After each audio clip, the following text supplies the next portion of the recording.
अमरवीर यह नाम है ना तुहार? का हो, पहले मंत्री जी के बेटा के मरला, ओकरा बाद हमार भाई के। सिलेक्शन तो बड़ा तगड़ा बा हो तुहार। सिलेक्शन तो हमार तगड़ा बटले बा, लेकिन तुहार सिलेक्शन गड़बड़ बा। सुना, जे हमरा से अजुराई वो हमरे से पिटाई। जो तरीका से तू हमके यहाँ बुलौले बाड़ा, हमके तो लागत है कि अब की बारी तो अरे बा।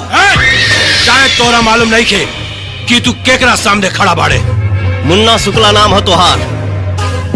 किराया के 10 गो गुंडा रख के अपने आप के मर्द समझे वाला मौगा हवे तू।